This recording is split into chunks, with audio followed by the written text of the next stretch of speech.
All right, technique of the week, the ninja choke with the gi. Hands down, probably my favorite lapel choke to hit. And this is probably my signature choke, if you want to call it that. But just a couple ways, basic way to set this up, and then a couple things that we'll have to deal with. Before we even begin, this arm is not going to be something that you have to deal with. I've never really had an issue with this arm being in the way. Essentially, as long as I'm able to secure a crossface, I'm going to be able to hit the choke as long as I can obviously feed the lapel, regardless of what this arm is doing, right? And if I need to clear the arm, again, you know, we can sit through, pull the arm up. I can shift my weight and get him to pull that arm down. Whatever I need to do to clear the arm, that's fine. All I'm looking to do is get a crossface, right? Now, in order to hit the ninja choke, I need to access my opposite side lapel. Now, understand, when you start kind of rolling around a little bit, by the time we get to the ground, our gis are going to be messy to begin with. So if I need to, once we're already down here, if I need to actually open up my gi, I can either just stay in this position, kind of shift my weight a little bit, reach down and undo my gi, or sometimes I like to hide what I'm doing, so I'll actually go reverse crossface and kind of smother them a little bit so they can't see,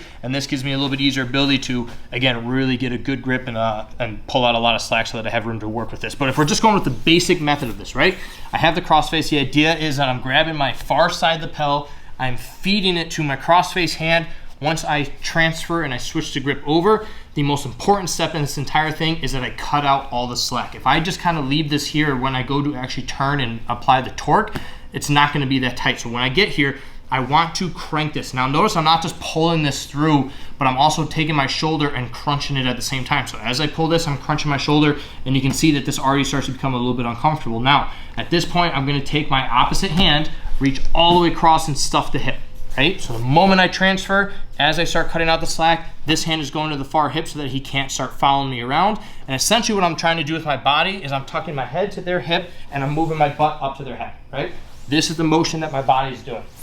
So when I get this lapel in here, I transfer the hand to the hip. I'm going to move my head to the hip at the same time as I'm still pulling on this. I drive my hip shoulder in, and we can get the tap from there. If for whatever reason you're having a hard time getting the tap once you get here, I can start extending my feet out and I can start driving. I'm going to loosen up just so I don't kill them, but I'm going to start driving my hips and body in, and we can still apply the pressure. Now, as I mentioned, that initial cutting the slack is the most important thing. If I can do that well out of the gate and I can really cut out all the slack here, trust me, by the time I even start to bring my head to that side, I'm gonna get the tap from them, and it's extremely uncomfortable. So that's the basic of the ninja choke, right?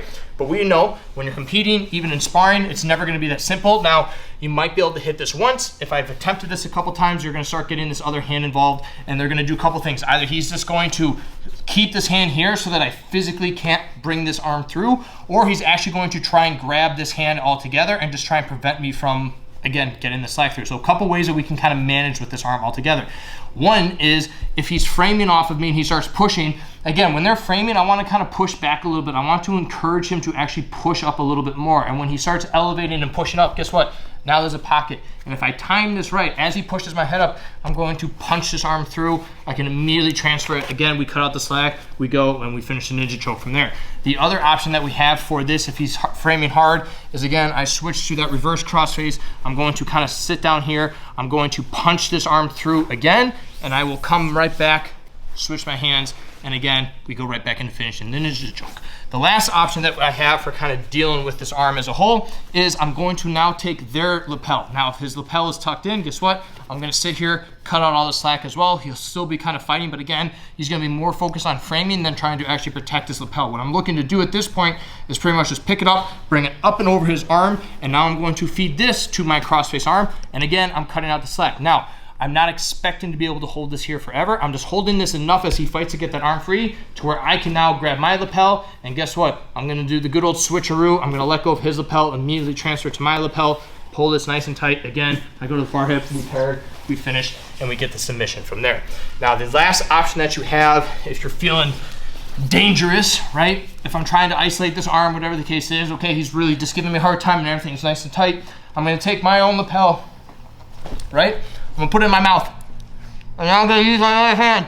And I'm gonna fight his hand here, right? I'm gonna stuff his hand down. I'm gonna move my head over, and I'm going to transfer the lapel to my other hand. Again, I'm going to cut out the slack, and then we quickly switch, and we get the submission from there as well. So that's the ninja choke.